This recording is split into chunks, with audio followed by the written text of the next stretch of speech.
When my daughter got married, I hid the fact that I inherited $9 million from her grandfather, my father. Thank God I didn't say anything because, after the wedding, her husband showed up with a notary demanding everything. He had no idea who he was dealing with. I just smiled and said something that made their faces turn pale and their hands start to tremble. Before we continue, please subscribe to the channel and let us know where you are listening in the comments. I stood in the middle of my living room, the winter chill seeping through the windows of our modest Sioux City home, as Chloe faced me with fire in her eyes. It was January 2024, and the argument had erupted like a storm I hadn't seen coming. She clutched a mock wedding invitation in her hand, the glossy paper crumpling under her grip. "Dad, I'm marrying Eric, whether you like it or not," she shouted, her voice cracking with defiance. I paced the worn carpet, my fists clenched at my sides. How had we gotten here? Just weeks ago, at that awkward family dinner, Eric had belittled my old engineering job, calling it quaint with a smirk that made my blood boil. I'd kept quiet then for her sake, but now? Chloe, he's arrogant, self-centered. I've seen how he treats people, like that text he sent you last month, dismissing your ideas as cute. He's not right for you. She threw the invitation onto the coffee table, where it skidded and knocked over a framed photo of us three, me, Chloe, and her late mother from happier times. The glass cracked on impact, a sharp sound that mirrored the fracture in my heart. "You're just jealous, because I'm finally happy. Mom's been gone for 15 years, Dad. You raised me alone, but I need my own life now. Eric loves me. He proposed on that trip to the lakes, remember? Stay out of it." I gripped the edge of the kitchen table, my knuckles whitening against the wood. Memories flooded in, unbidden. Chloe as a little girl, after her mother's accident, clinging to me during those endless nights. My father, her grandfather, had stepped in then, taking us on fishing trips to the Missouri River, teaching her chess in his cozy den, always whispering advice about spotting users in life. He died just 2 months ago at 80, leaving me that staggering inheritance, $9 million from his savvy investments. I'd planned to tell Chloe eventually, but now, with this rushed engagement, no. Something fell off. "Chloe, please," I pleaded, stepping closer. "Think about it. You've only known him a year. Why the hurry?" Her face twisted in anger, tears welling up. "Because I love him, and if you can't support me, then don't come to the wedding." She grabbed her coat from the hook by the door, the fabric rustling like a final goodbye, and stormed out into the snowy night. The door slammed, echoing through the empty house. I sank into the armchair, staring at the cracked photo on the floor. My chest tightened with a mix of rage and sorrow. Raising her had been my everything, scraping by on my pension after retiring early to be there for her school plays, her heartbreaks. Grandpa had helped with the bills, always saying, "Protect your blood, Philip, family's all we got." And now this Eric, with his flashy real estate job, and that condescending mother of his, Caitlin, who eyed our home like it was beneath her. I picked up the photo, brushing off the shards. Maybe I was wrong. Maybe he was just ambitious. But deep down, a knot formed in my gut. Chloe's words stung, but I couldn't let her walk into a trap. The inheritance papers sat in my desk drawer, untouched since the lawyer's call. Thank God I hadn't mentioned it yet. If Eric knew, no, I'd keep it hidden, for her safety, for now. As the hours ticked by, the house grew colder, the furnace humming futilely against the Iowa winter. I paced again, replaying the fight, until finally I reached for my phone on the side table. The phone felt heavy in my hand as I dialed Chloe's number, the screen glowing in the dim light of the living room. It rang twice before she picked up, her voice tentative. "Dad, it's late." "I know," I said, leaning against the wall where family photos hung like silent witnesses. I couldn't sleep. "Chloe, I'm sorry. I overreacted. If Eric makes you happy, then I'll be there. For the wedding." There was a pause, then a soft exhale. "Really?" "Oh, Dad, thank you. I didn't mean to hurt you. It's just everything's moving so fast." "But it's right, you'll see." We talked for a bit, her excitement bubbling through the line as she described the venue, a charming hall in downtown Sioux City, with views of the river thawing in early spring. I forced a smile into my voice, but inside, doubts lingered. After hanging up, I walked to my study, the floorboards creaking underfoot. The desk drawer slid open with a whisper, revealing the envelope from the lawyer. Estate of Harold Sanders. $9 million. I sealed it in a lockbox and pushed it to the back of the closet, burying the secret like a time capsule. The next weeks blurred into a routine of reconciliation. February brought milder days, the snow melting into slush on the suburban streets. I visited Grandpa's grave at the quiet cemetery on the edge of town, the wind rustling through bare trees as I knelt by the headstone. "You'd know what to do, Dad," I murmured, tracing the engraved dates, 1943 to 2023. He'd built that fortune quietly, investing in local properties, while teaching me the value of discretion. "Protect her," he'd said on his deathbed, gripping my hand. Flashbacks hit me there, Chloe at 10, laughing as Grandpa pushed her on the swing in his backyard. Me, widowed and overwhelmed, leaning on him for advice during her teenage rebellions.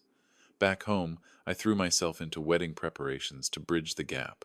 I attended a fitting at the bridal shop, watching Chloe twirl in her gown, the lace catching the fluorescent lights. "You look beautiful," I told her, hugging her awkwardly amid the mirrors. "Thanks, Dad. Eric's mom is helping with the flowers. Caitlin has great taste." Chloe beamed, but I noted the subtle strain in her smile when she mentioned Caitlin. Then came the planning lunch at a cozy diner off Sargent Road. Eric and Caitlin joined us, their BMW parked conspicuously outside our modest sedans. Eric shook my hand firmly, his eyes scanning the menu with disinterest. "Philip, glad you're on board. This wedding's going to be top-notch." Caitlin, with her perfectly coiffed hair and designer scarf, leaned in. "Yes, we're sparing no expense. Chloe deserves the best." Her tone carried an undercurrent of superiority, as if our family needed elevating. Over sandwiches, conversation flowed, but tension simmered. I overheard Caitlin whisper to Eric, "Make sure the prenup covers everything, just in case." He nodded, smirking. My fork paused midair. Was that greed I detected? Chloe chatted animatedly about honeymoons, oblivious. Later, alone in my car driving home, I gripped the steering wheel tighter. That remark gnawed at me. I stopped by my old friend's office, a lawyer in a strip mall downtown, and casually asked about inheritance privacy. "It's airtight, if you don't disclose," he assured me, handing over a pamphlet. "But why hide it?" "Just being cautious," I replied, pocketing it. March arrived with budding trees, and the wedding loomed in April. I helped Chloe pack favors at her apartment, a small place she shared with Eric now. Boxes cluttered the living room, tissue paper crinkling as we worked. Dad just pinsos. His real estate background made sense, but the push felt calculated. Sounds ambitious. "Just make sure it's what you want." She paused, ribbon in hand. Of course, why wouldn't it be? That night, at a family dinner Eric hosted at their place, Caitlin dominated the talk, boasting about her business deals. Eric chimed in, his arm around Chloe possessively. As dessert was served, pie from a local bakery, the conversation turned to futures. "Philip, you must have some savings tucked away from your engineering days," Eric said casually, his eyes sharp. I deflected with a laugh. "Enough to get by."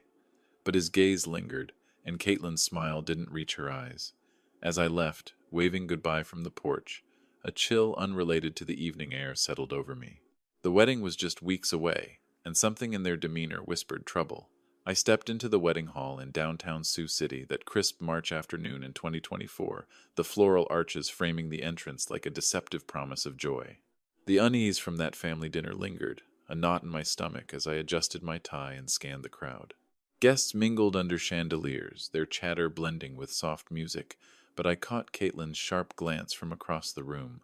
She stood beside Eric, both in tailored outfits that screamed excess. The ceremony began promptly. Chloe walking down the aisle on my arm, her veil fluttering slightly. She squeezed my hand, whispering, "Thanks for being here, Dad." I nodded, forcing calm, though my mind raced back to Grandpa's warnings about hasty unions. Vows were exchanged, Eric's voice steady, almost rehearsed, as the officiant pronounced them husband and wife. Applause erupted, but I clapped mechanically, watching Eric kiss her with a possessiveness that set my teeth on edge. At the reception, tables groaned under platters of Midwestern fare, roast beef, mashed potatoes, and salads dotted with local cheeses. I navigated the crowd, greeting relatives, but tension built as I approached the head table. Caitlin intercepted me with a glass of champagne, her smile thin.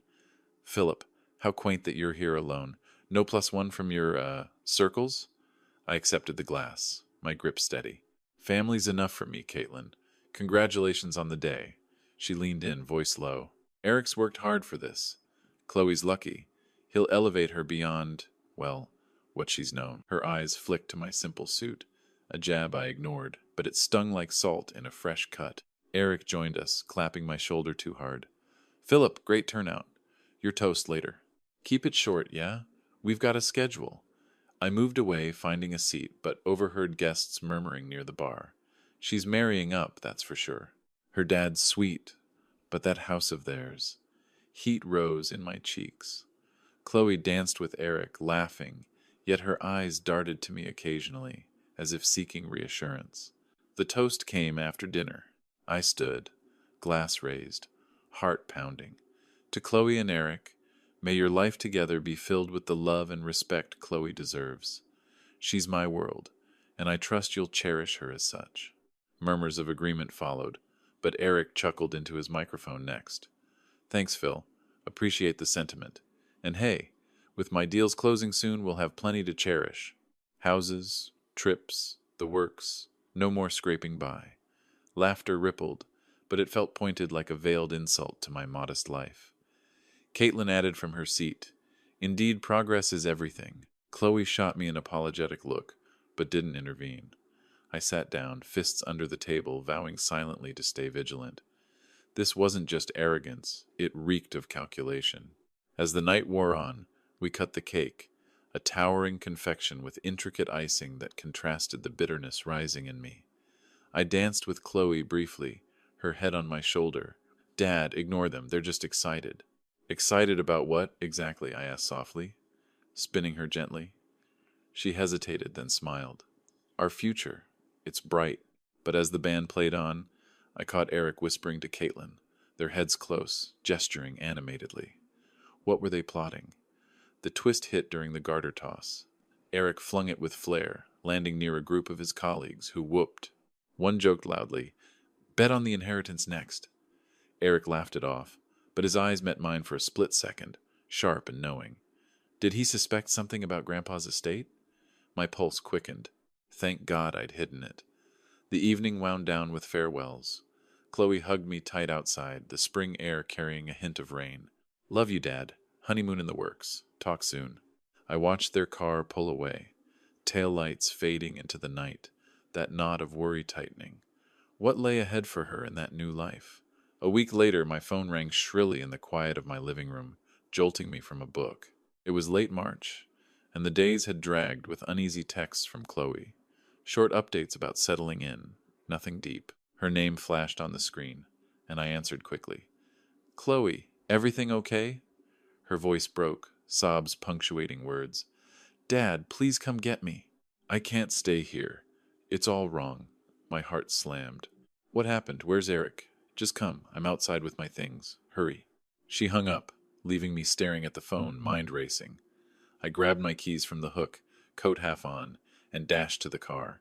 The engine roared to life as I peeled out of the streetlights.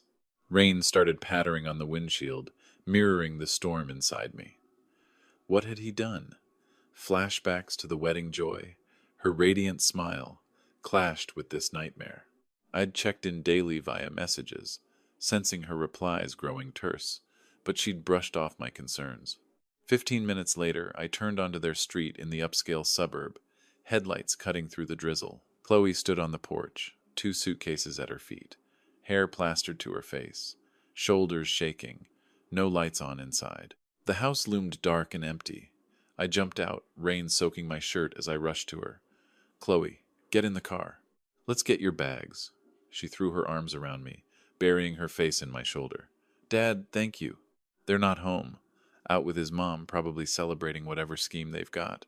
I loaded the suitcases into the trunk, the thud echoing my resolve. Tell me what happened. Did he hurt you? She slid into the passenger seat, wiping her eyes with a sleeve. Not physically, but it's bad. Let's just go. I need to get away from here. I started the car, pulling away slowly, the wipers swishing rhythmically. The suburb faded behind us, replaced by quieter roads leading back to my place. Start from the beginning. Whatever it is, we'll fix it. She drew a shaky breath, clutching the door handle. After the honeymoon talk fell through, he said work was too busy, we argued. Then yesterday, I found papers. Divorce papers, Dad hidden in his drawer, and messages on his phone. To another woman. He's been planning this. My grip tightened on the wheel, anger surging, but I kept my voice even. Divorce? Already? And cheating? Tears streamed her face. Worse, he mentioned something about securing assets in a call with Caitlin. I frowned, remembering Grandpa's stories about his property deals. Dad, is he talking about something Grandpa left? You never mentioned a will. I shook my head, brushing it off. Nothing to tell yet, Chloe. Let's focus on getting you out of this first. Like they expected money from you or Grandpa, I confronted him and he laughed, said I was naive, that the marriage was a step up for me, but now it's not worth it. The twist gutted me, not just betrayal, but premeditated greed.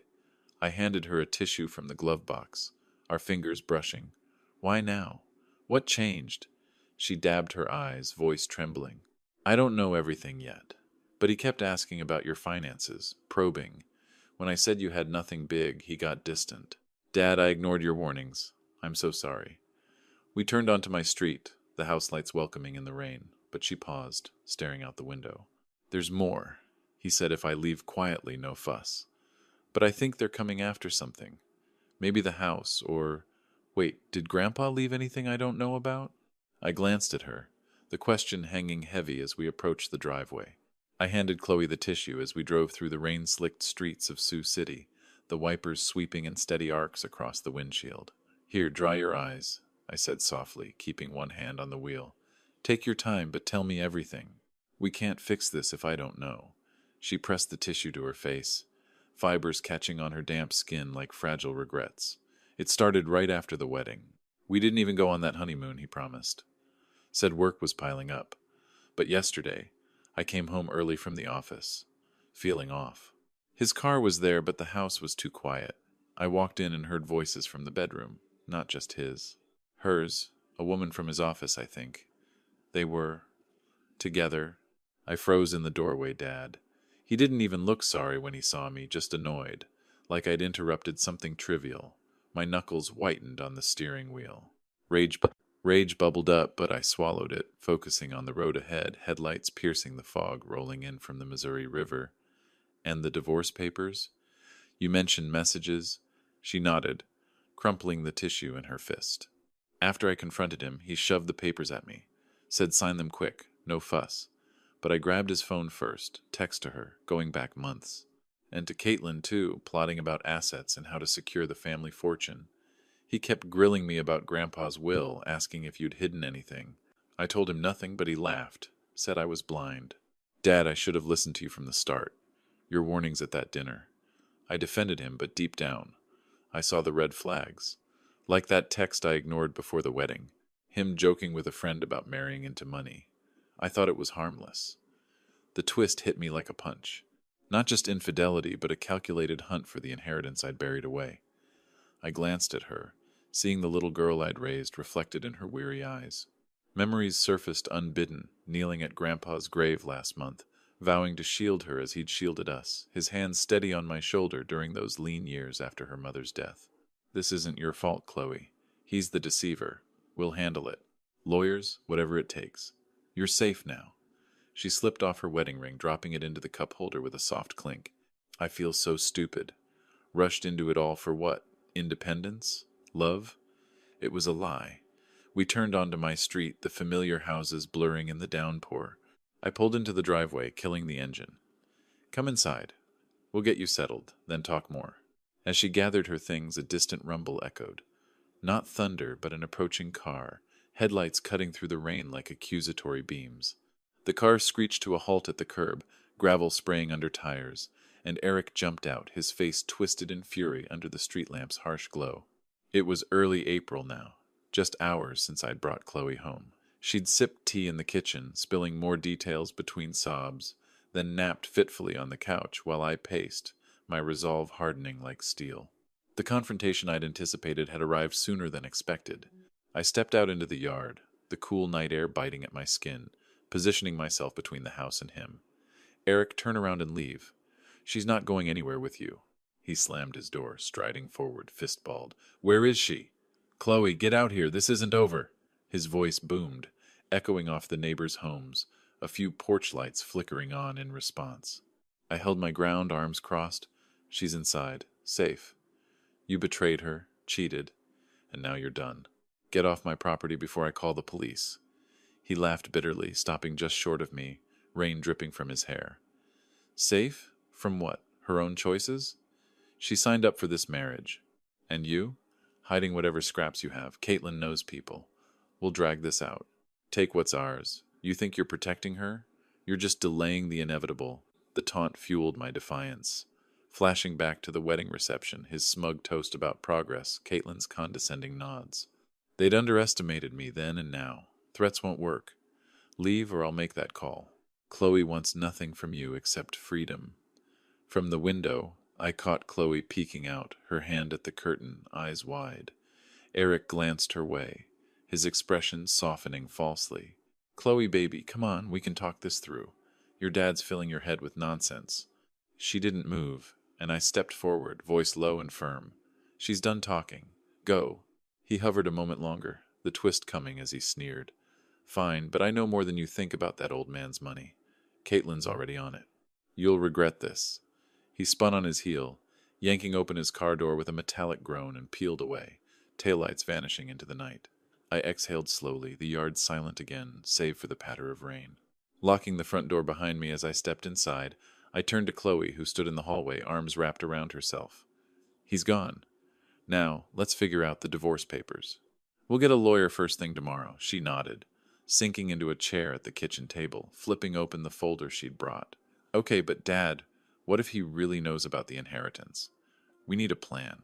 The next day, morning light streamed through the kitchen blinds, casting streaky shadows on the table where Chloe and I sat with hot cups of coffee. After Eric's tumultuous departure, the air in our house still hummed with unresolved tension. Chloe absent-mindedly stirred her coffee, her eyes red from a restless night. "We can't wait, Dad. These papers he gave me are full of requirements. I have to file the papers first. Make it official." I nodded, setting down my mug with a soft clink. The steam rose like a veil between us. "You're right. Let's gather what we need. Marriage certificate, IDs, any joint accounts. I'll drive us to the lawyer's office downtown. Old friend of mine. Reliable." We rose together, moving through the house with purposeful steps. I pulled open the hall closet, rifling through a box of important documents, my fingers brushing the faded edges of her birth certificate and our old family photos. Chloe joined me, stacking papers on the table. Her driver's license, the wedding license we'd signed just weeks ago, now a bitter artifact. She paused over a snapshot from the reception, her in that gown, Eric grinning beside her. Her hand trembled slightly before she tucked it away. I can't believe how blind I was, but no more. We bundled everything into a folder, the pages rustling like dry leaves, and headed out. The car doors thudded shut, and I started the engine, navigating the spring traffic along the Missouri River bluffs. Chloe stared out the window, the budding trees blurring past. What if he fights dirty?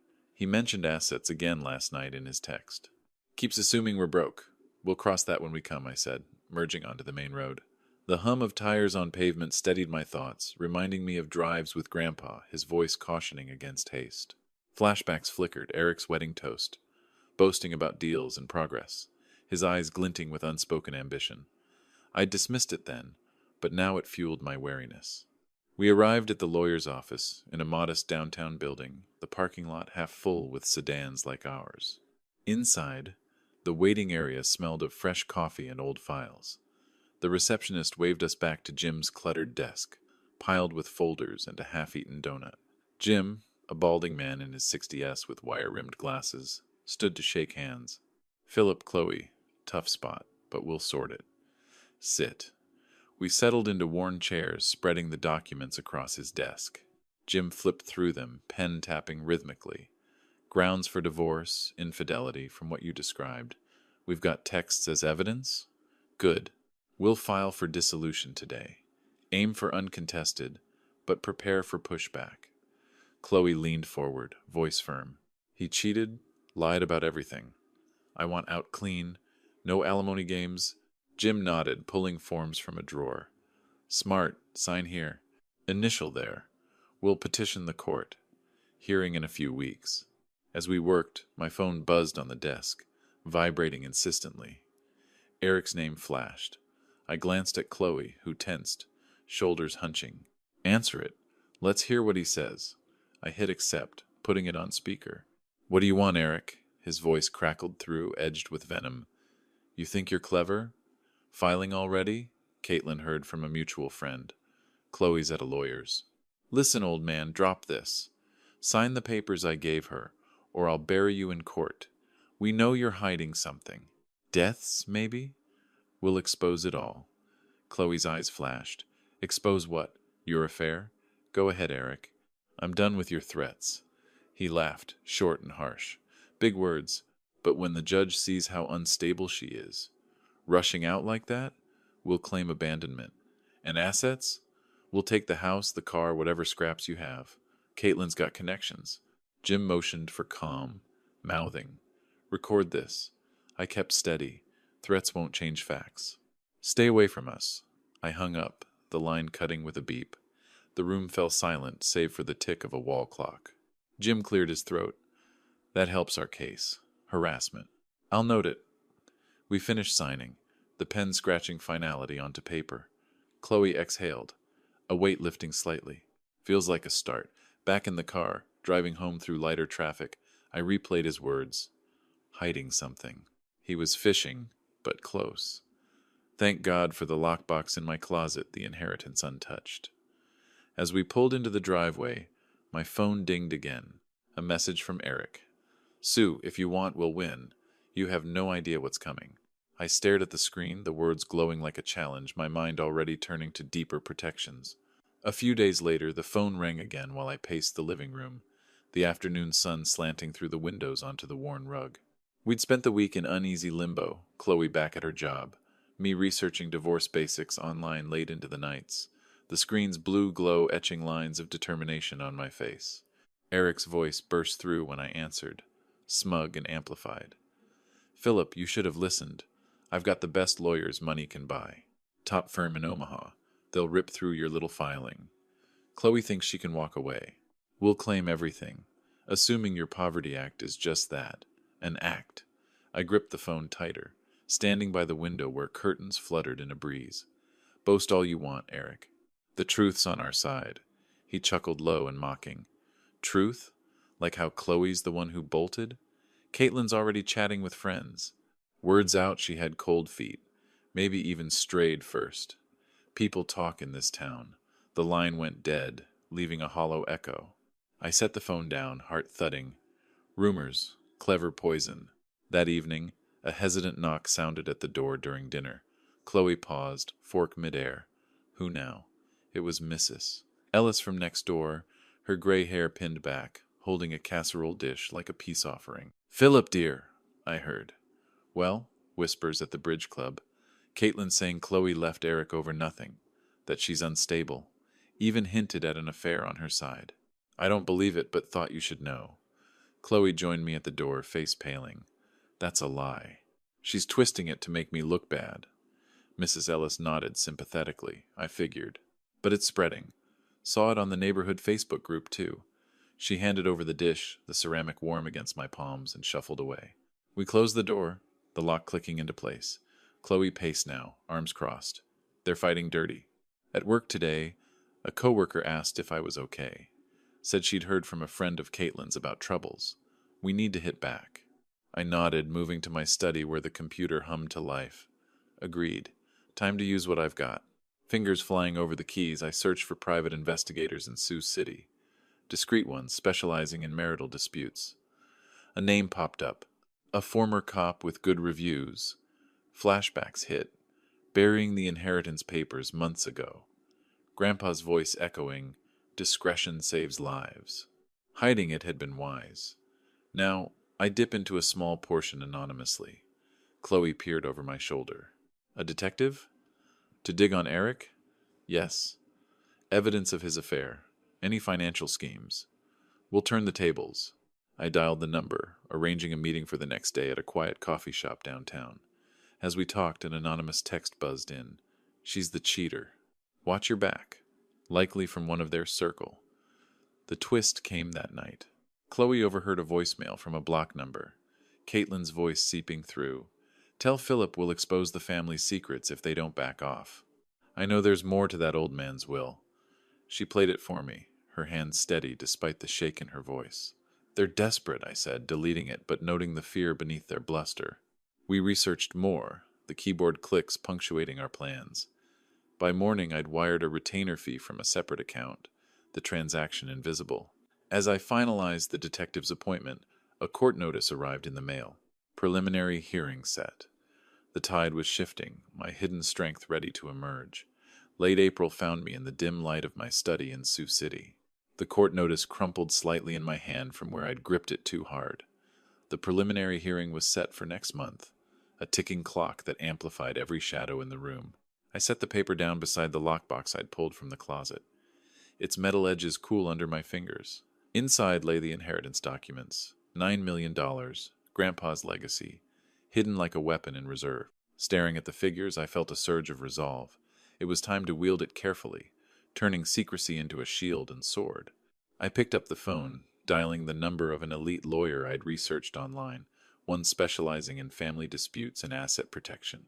The line connected after 2 rings. "Mr. Sanders, this is Elena Vasquez. How can I assist?" Her voice was crisp, professional. "I need representation for a divorce case involving potential fraud, discreetly, and resources to investigate the other party." We arranged a meeting for the next day at a quiet cafe on the edge of town, away from prying eyes. After hanging up, I wired a modest retainer from a separate account I'd set up anonymously. $50,000 to start, untraceable to the main fortune. The transaction confirmed with a soft beep on my computer, and I leaned back, mind drifting to November 2023. Grandpa on his deathbed, his hand frail in mine. "Philip, the money's for protection, not show. Use it wisely against those who'd steal our peace." His eyes had burned with that final wisdom, the room heavy with the scent of hospital antiseptic. I'd nodded, sealing the vow, not strove to the cafe. The spring sun glinting off the Missouri River as I crossed the bridge. Blooms dotted at the roadside, a deceptive calm. Inside, Elena waited at a corner booth, her dark hair pulled back, a tablet open before her. We shook hands, and I slid the folder of initial filings across. "Eric's pushing for assets he assumes don't exist. But there's more. Rumors. Threats. I want a detective to dig deeper." She scanned the pages, nodding slowly. "Smart. I know a good one. Former FBI. Specializes in financial trails. Will uncover any improprieties." Our conversation flowed in hushed tones, her outlining strategies, counterclaims for emotional distress, evidence of infidelity to nullify his demands. I authorized another wire for the detective, the amount vanishing into digital ether. Weeks blurred as I balanced daily routines.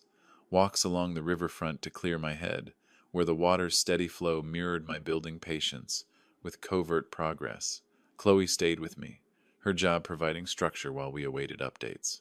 One afternoon in early May, the detective, a burly man named Reyes, met me in a shadowed park bench downtown. He handed over a manila envelope, its seal breaking with a faint rip. Photos, timestamps, Eric's meetings with shady notaries, backdated documents suggesting asset transfers, and Caitlin's involved, bank records show bribes. I flipped through the images. Eric in a dimly lit office, signing papers with a smirking notary. A twist gripped me. One photo showed him glancing at a file labeled Sanders Estate Inquiry. They were closer than I'd thought, probing public records for Grandpa's will. "This is gold," I murmured, Reyes grunted. "Enough to expose forgery in court. But play it close. Don't tip them off." Eleanor reviewed it all in our next session at her office, the stack of reports growing on her desk like a fortress. "We'll hold this for the hearing. Let them overextend first." I signed off on more funds, locking the remaining millions away again, a symbolic act of restraint amid the storm. As the hearing approached, I drove to the courthouse for a pre-trial conference, the building's stone facade looming under gathering clouds. Chloe rode with me, her hand on my arm. "We're ready, Dad." We parked and walked up the steps, the weight of files in my briefcase of promise of reckoning. Inside, the hallway echoed with footsteps, leading us to the courtroom door, where voices murmured beyond. As we entered the wood-paneled courthouse, early summer light filtered in through the tall windows. More than a year had passed since the wedding months of testimony, delays on Eric's part, and our quiet accumulation of evidence. Chloe and I filled the time with strategy sessions in Eleanor's office, Anxious evenings, watching the news, and simple routines like eating dinner together to keep our sanity. Now settled in the hard benches, I watched the trial unfold, my pulse steady but wary. The judge, a stern woman in her 60s, called the case in Rye dissolution of marriage, Chloe Sanders versus Eric Harlan. Eric sat across the aisle with Caitlin beside him, their lawyer, a slick man in a tailored suit. The bailiff swore in the first witness, the notary, a nervous-looking fellow with thinning hair who took the stand, fidgeting with his tie. Eric's lawyer approached, voice smooth and probing. "Mr. Klein, describe the document you notarized for Mr. Harlan." Klein cleared his throat, glancing at Eric. It was a property transfer agreement. Mr. Harlan and his wife signed it, granting him rights to family assets. I verified identities, stamped it official. Murmurs rippled through the sparse audience, relatives, a few neighbors. Chloe tensed beside me, whispering, "That's forged. I never signed anything like that." Eleanor patted her hand, eyes on the stand. Cross-examination came swiftly. Eleanor rose, heels clicking on the floor. "Mr. Klein, this document dated pre-wedding, yet records show you weren't licensed then. Care to explain?" He shifted, sweat beading on his brow. "Must be a mix-up." "I remember the signing clearly," Eleanor pressed, sliding a photo across. "Our detectives find. Time-stamped. This you, accepting cash from Mrs. Harlan days before? Bribed, perhaps?" Objection flew from their side. Speculative, but the judge overruled, her gaze sharpening. "Answer the question," Klein stammered. It was a loan, unrelated. The room hushed, the creak of benches amplifying the lie's fragility. Caitlin testified next, her posture rigid, voice dripping condescension. Chloe was unstable from the start. Left abruptly. "Spread rumors about my son. That transfer?" She agreed to it verbally. "We formalized for protection," Eleanor countered sharply. "Protection from what? Your son's infidelity? We have messages proving otherwise." She presented printouts, the paper rustling as the judge reviewed them. Eric leaned forward during a recess, hissing across the aisle. "Give up, Philip. We'll take it all. House, savings. Chloe's word against ours." I met his stare evenly. Words crumble under truth. Flashbacks to the detective's reports echoed. Bribes traced to Caitlin's accounts. Eric's affairs documented in detail. Back in session, their lawyer paraded a character witness. A colleague smearing Chloe as impulsive. She bolted without reason, probably hiding her own secrets. Chloe squeezed my hand, her resolve shining through. Eleanor dismantled it with cross questions. "And you witnessed this? Or heard from Mr. Harlan?" The twist landed mid-testimony. Klein recalled, faltered under cross-examination. Eleanor produced a recorded confession, obtained legally by our detective, where Klein admitted to forging the signature for payment. The judge admitted the recording as evidence, overruling objections from Eric's team, who claimed it was coerced. Klein's silence on the stand spoke volumes. Gasps filled the air, the judge banging for order. Eleanor turned to the bench. "Your Honor, we have more. Financial trails proving premeditated fraud." She rose with our folder, the room tensing as she approached, papers in hand, poised to unravel their web. Eleanor stepped forward in the Sioux City courtroom that May Day in 2025, her folder of proofs held high like a banner of truth. The judge leaned in, glasses perched on her nose, as the gallery held its collective breath. "Your Honor, these exhibits dismantle their claims," Eleanor declared, voice steady and incisive. She handed over the stack, detective reports, bank statements, tracing bribes, audio transcripts from hidden recordings. The judge flipped through, pages whispering under her fingers. Eric shifted in his seat, face paling, while Caitlin gripped the armrest, her knuckles whitening. Their lawyer jumped up.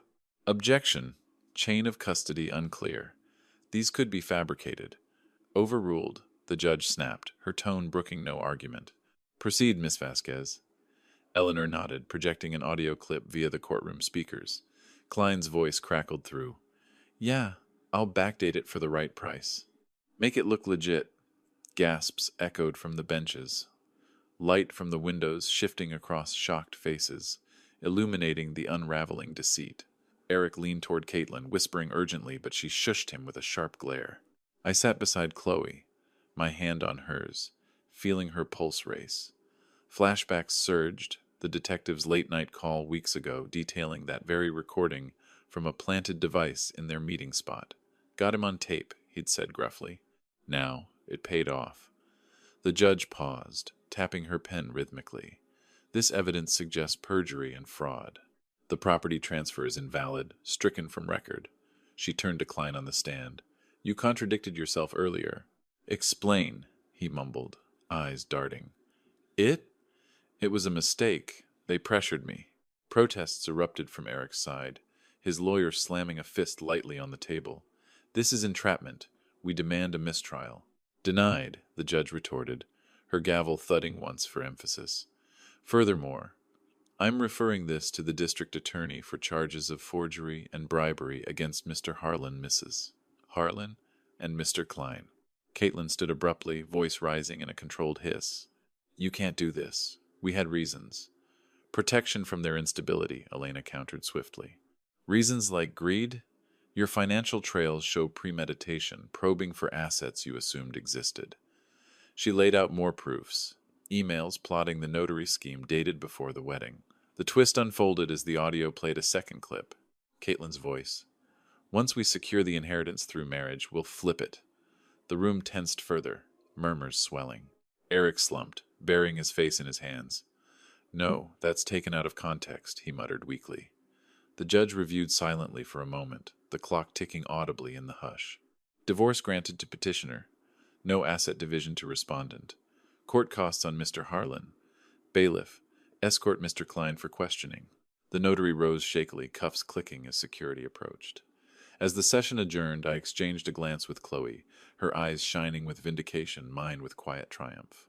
We gathered our things, stepping into the hallway where echoes of the gavel faded, her hand squeezing my arm in wordless thanks. We walked down the courthouse steps into the late May sunshine of Sioux City, the warmth seeping through our clothes like a balm after the chill of confrontation. Chloe paused at the bottom, turning to me with a deep breath. "Dad, I don't know how we afforded Elena and that detective.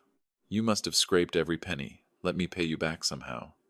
I smiled faintly, guiding her toward the car parked across the street. "No need. There's more to tell." We slid into the seats, the engine humming to life as I pulled onto the road. Familiar streets rolling by, blooming trees lining the way home, a contrast to the storm we'd weathered. The drive passed in thoughtful silence, her gaze out the window, mine on the horizon. At home, we settled in the living room, the fading light casting golden hues through the curtains. I rose, moving to the study desk where the lockbox waited. "Chloe, sit. It's time you knew." She perched on the couch edge, brows furrowed. "Knew what? You've already done so much, raising me alone, fighting this."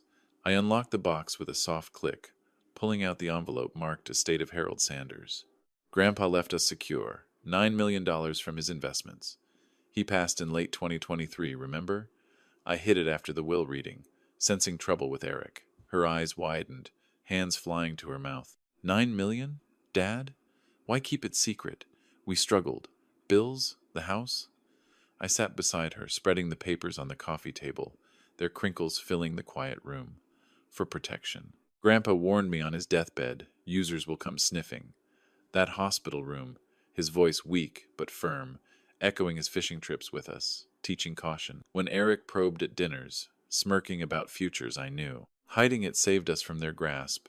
She traced the figures, tears welling. "All this time you let them think we were broke. Endured their jabs. For me.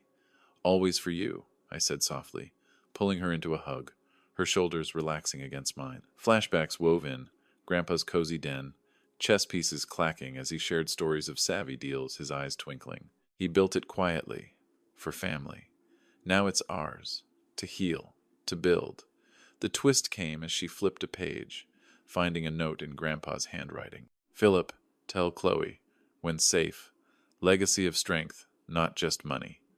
She laughed through tears. He knew, those stories he told me as a kid, about spotting fakes.